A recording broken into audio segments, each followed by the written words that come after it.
Prayer lord. ప్రియమైన దేవుడి బిడ్డలారా, మీ అందరికీ ప్రభు పేరిట వందనాలు. దేవునికి స్తోత్రము. ఈరోజు ఒక దేవుడి మాటను మనం ధ్యానం చేసుకుందాము. ఎవరు రక్షించబడతారు అనే దాని గురించి మనం అంతకుముందు ఒక వీడియోలో మాట్లాడుకున్నాము.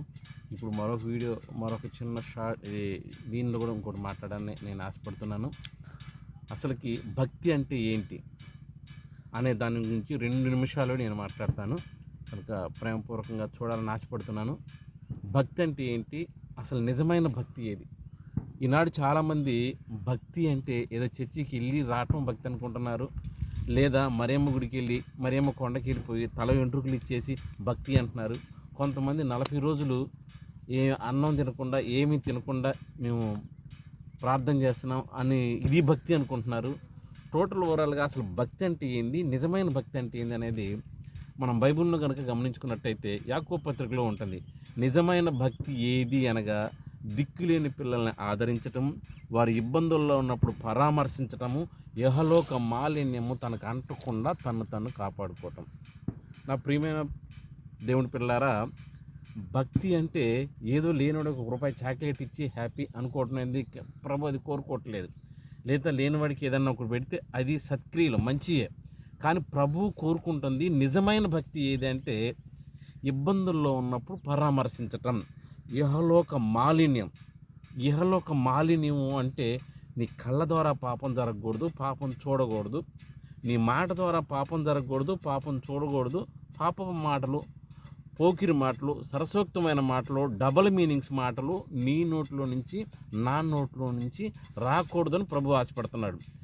భక్తి అంటే ఏదైనా సరే మన ప్రభుకు అంగీకారంగా ఉన్నప్పుడు ఏం చేస్తా అంటే ప్రభు నిన్ను నన్ను బలా మంచి దాసుడా అనుకుంటాడు.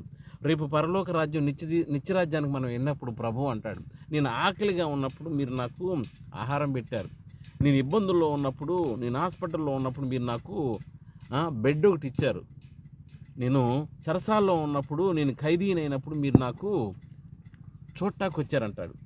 ఈ పరలోక రాజ్యానికి వెళ్ళిన కొంతమంది అక్కడ వాళ్ళు అడిగారు, ప్రభా మేము ఎప్పుడు వెళ్ళామండి, నువ్వు దేవుడు కదా, మేమెక్కడండి అంటే ప్రభు అక్కడ చెబుతాడు, మిక్కిలి అడుపులైన మీలాంటి సహోదరులకు చేస్తే అది దేవుడికి చేసినట్టే అంట. చూసాడు, అంత గొప్ప మాట అండి.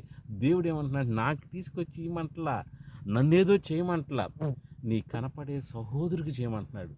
ఈ సహోదరుడు ఎవరు అంటే భారతదేశం నా మాతృభూమి, భారతీయులందరూ నా సహోదరులు, కనపడే మనిషి.